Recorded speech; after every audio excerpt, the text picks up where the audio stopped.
In this video, I'm going to show you how to add picture in keyboard on Samsung Galaxy A16.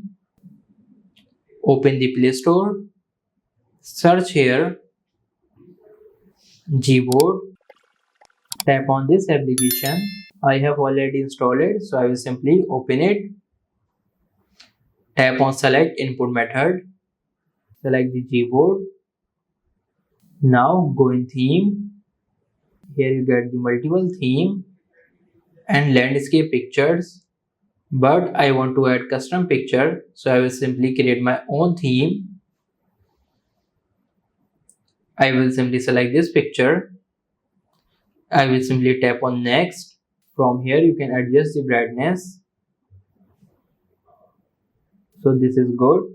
I will simply tap on done. I will simply tap on apply. Now let's check it out. As you can see, picture is added in my keyboard. So this is how you can add picture in keyboard on Samsung Galaxy A16.